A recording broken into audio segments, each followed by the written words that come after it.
Welcome to Marketing in Your Car, the podcast for funnel hackers everywhere. You are now part of a small group of underground entrepreneurs who are trying to change the world through the products and the services that we believe in. But because we don't rely on venture capitalists, we don't have financial safety nets. So we have to do things differently. We have to do things smarter. We do that through an art and a science that we call funnel hacking. Now, this podcast will give you a glimpse at the daily life of a funnel hacker. So let's get started. Hey everyone, it's Russell Brunson. Welcome to Marketing in Your Car. And guess what? Today, I'm actually in my car, which is kind of awesome because it's been less of that lately.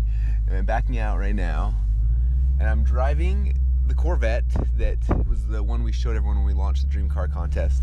And I'm about probably a week or two away from getting rid of this thing. I'm getting rid of the Corvette and my Lexus that's now smashed because I back into it with my other car. Yes, I'm a genius, and I'm going to be finally getting my dream car. It's funny, my whole life, my dream car's been a Jeep. Ever since I was a little kid, I always wanted a Jeep. And then for some reason, I've never had one. And I always had, I've had a Ferrari, I've had a Corvette, I've had all these things. But I don't even like those cars. I always wanted a Jeep. And so all the guys at the office are making fun of me, like, dude, you realize the Jeeps aren't that expensive, right? I was like, yeah. They're like, why do you go? And I'm like, because I have a Corvette now. Like, we'll get rid of it. I'm like, I guess I could. Why don't I just do that? Like, seriously. So I'm getting a Jeep. I'm downgrading in the eyes of some people, but I'm upgrading in my eyes, which is all that really matters when all's said and done. So I'm pretty excited for that. But I head in the office right now. Yesterday was planning out all the presentations, the offers, getting order forms, process flow, speaker lag, all that kind of stuff was yesterday. And today is working on presentations. I got Tuesday, Wednesday, Thursday to get all my presentations done. And then after that, I'm heading to the event. So it's like do or die. But I want to talk about, because I know that some people have voiced concern that my presentations aren't done and the event is happening. And so I want to talk to you guys. I did a podcast like a year ago called The Fine Art of Procrastination, which is worth listening to. And so this was probably like part 2 of that. It's just kind of understanding that most people, we spend so much time planning stuff. And there's some law, I can't remember if it's Pareto's law or one of those dudes, but there's a law that basically, like, however much time you have to get something done, like, you will fill that time completely up. Like, it always happens. So, like, if I would have started planning these things 6 months ago and start working on presentations, I would still be not getting them done till, like, right now anyway. So, in my philosophy, just like, well, why not just get them done right now and it's better. The other thing is, I don't know about you guys, when you do presentations, like, I've had presentations where I've created presentations and I've done the presentation a bunch of times and it's worked, and then I don't do it for like 6 months and I come back and I do it. And even though like I've done the presentation, I know like it's not, for some reason, like my mind can't remember like the process and like some of the stories and like all that kind of stuff gets messes up, where if I'm doing the presentations like right before it actually happens, then I have better recall and clarity of like what I was doing and why I was doing it and how all the pieces fit together and all that kind of fun stuff. And in fact, like the FAT event we did last week, I was up till 1 o'clock like the night before doing my presentations. But then, and so I was all nervous and all those things, but what was nice is I'd gone through so many times, like I knew the process flow and what I was trying to cover, when and why and how they all fit together. So when I gave it, it was all top of mind. Like if I was to get the FAT event today, I would struggle because it's been a week since I did it, and I'd be like, oh wait, no, why did I do that in that order? And it would probably be hard. And so that's the other reason why I like to wait till the end, because it gives me the ability to like have top of my mind like what I'm doing and why I'm doing it in the order and the structure and all those kind of things. And so anyway, that's kind of what's happening today. So I'm giving you guys all permission, those of you guys who procrastinate, but it comes back to is having like a firm, hard deadline. Like I don't know about you guys, but if I don't have like the deadline of this is when this has to happen or else it's never going to happen. If I don't have those deadlines, then nothing ever happens.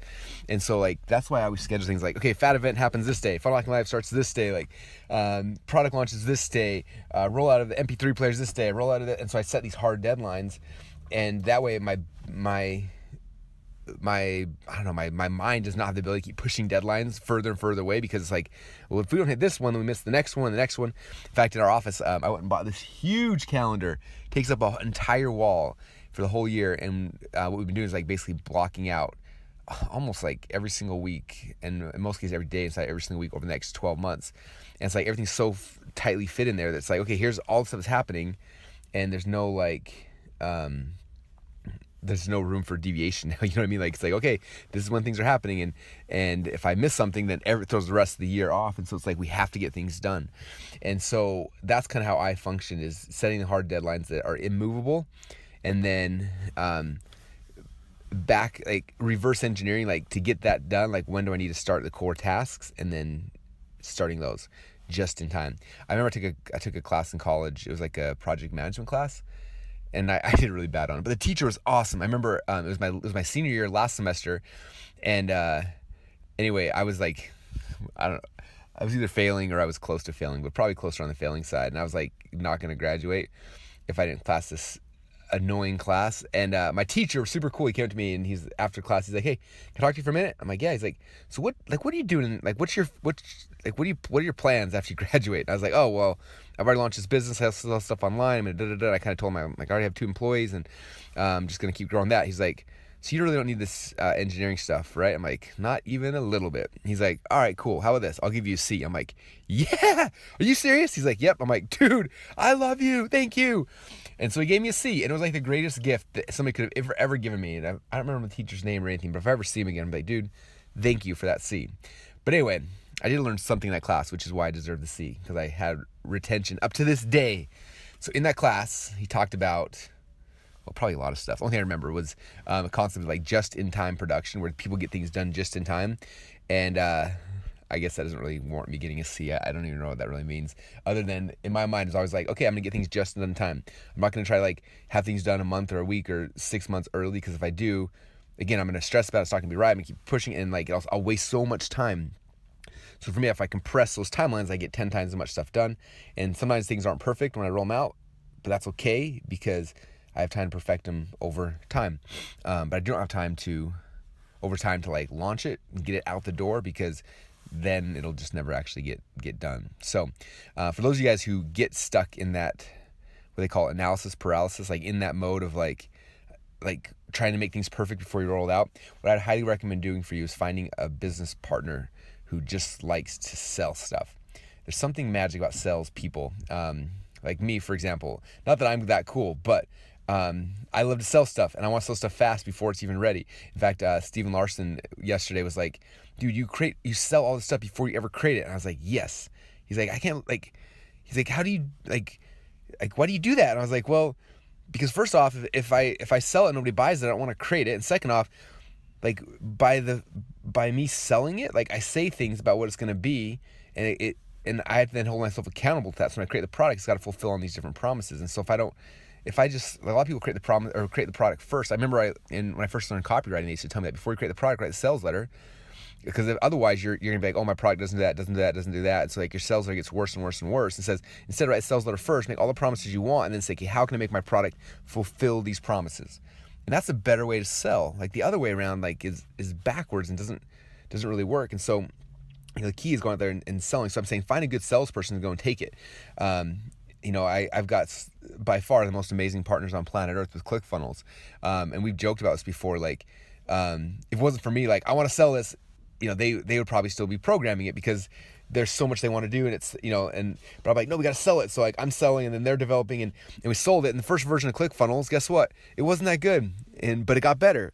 And then the next version wasn't quite as good, but they got better and it got better. And it's this continual progression. But the progression is much easier to do when you got cash in the bank from you selling the thing, right? And so that's kind of the moral of today's story, I think, find in this situation, like if you're that person, find somebody who's just gonna go and sell for you. I was talking to Dean Graziosi yesterday, and he was doing an infomercial. So he filmed the infomercial, got a book that had the cover on it with blank pages inside, and did the whole infomercial showing the book. They launched the infomercial and saw what the numbers were. The numbers came back really, really good. So we said, "Okay, cool, numbers are good. Now I'm gonna go back and actually write the book." So he spent the next 6 months writing the book. And then the infomercial he knew worked, so then he went and retweaked it. And this time he brought Larry King on the infomercial, launched it there. Did good, but the book still wasn't finished, but he just tested it, refunded everyone who bought, but just like to see the numbers. And now he's getting ready to finalize it. And what's cool, this is cool. This is a huge honor for me. So he did the first version with Larry King. They tested it, worked good. And then like a month, 2 months later, I was out at the 100K meeting. And if you guys listen to episodes, I think it's 300 through 302, I shared my presentation from the 100K meeting where I talked about epiphany bridges and belief and story and all that really cool stuff. And Dean, is his event, so he was there, and he was just like, this is awesome. So then he messaged me yesterday and said, hey, just so you know, after your thing, he's like, I had some big ahas that I forgot about. He's like, things that I used to do in my old shows that I didn't do. So he's like, I actually hired Larry King, flew him back out here, and we refilmed the intro.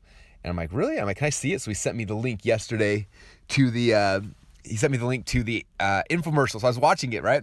So I'm watching it, and at minute 2:20, he actually said the word epiphany. And I stood up, clapped my hands, like, oh! Not only using the epiphany bridge, he actually said the word epiphany. And I was freaking out and so excited, and it was insane. So, and then I asked him, I'm like, hey man, like, so, you know, when in your schedule could we block out to do my infomercial for my book?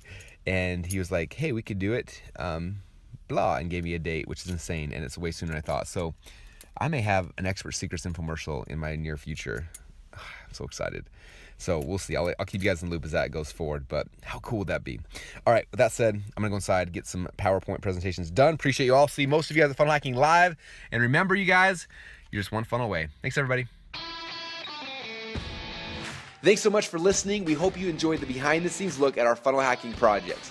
You can also watch the Funnel Hacker online reality show and watch us build and launch funnels live at www.funnelhacker.tv. If you'd like to come hang out with your fellow funnel hackers, come join our Facebook group at www.projectclickfunnels.com. Oh yeah, and don't forget, you can get a free MP3 player with the first 257 episodes preloaded at marketinginyourcar.com. Join us next time, and remember, you're just one funnel away from your dreams.